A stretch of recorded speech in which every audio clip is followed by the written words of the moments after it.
জীবন অধ্যায় কাজল মুখোপাধ্যায়। জীবনের প্রথম অধ্যায়ে আমরা পৃথিবীকে চিনতাম মায়ের আঙুল ধরে। তখন একটা ভাঙা খেলনাও আনন্দের উচ্ছ্বাস ছড়িয়ে দিত। তারপর সময় ধীরে ধীরে আমাদের অধ্যায়গুলো বদলে দিল। কেউ বলল দায়িত্ব, কেউ বলল সফলতা, কেউ বলল প্রতিযোগিতা। আমরা হাঁটতে হাঁটতে নিজেদেরই পিছনে ফেলে এলাম। একদিন হঠাৎ পুরনো আলমারি খুলতে গিয়ে একটা শুকিয়ে যাওয়া ফুল পেলাম। কোন উপলক্ষে রাখা হয়েছিল মনে পড়ল না, শুধু মনে হলো ভুলে যাওয়া সময়ের একটি নীরব ভাষা। জীবনের মাঝপথে এসে বুঝলাম সব স্বপ্ন পূরণ হয় না, তবু অপূর্ণতারও একটা নিজস্ব দীপ্তি আছে। যে নদী সাগরে পৌঁছয় না, সেও আকাশের রং বহন করে।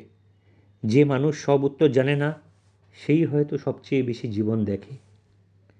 সন্তানেরা একদিন দরজা টেনে বেরিয়ে যায়, ঘরের ভেতর চেয়ারগুলো আগের জায়গাতেই থাকে।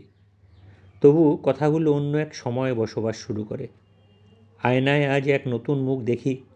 সে তরুণ নয়, তবু তার চোখে অদ্ভুত এক শান্তি। কারণ সে জানে ফুলের সবচেয়ে বড় পরিচয় তার দীর্ঘ জীবন নয়, তার একবার স্বাভাবিকভাবে ফুটে ওঠা। তেমনি মানুষের জীবনও কোনো এক সাফল্যের ইতিহাস নয়, এই যেন এক বই যেখানে প্রতিটি অধ্যায় নিজের মতো সত্য, নিজের মতো অসম্পূর্ণ, নিজের মতো সুন্দর। নমস্কার।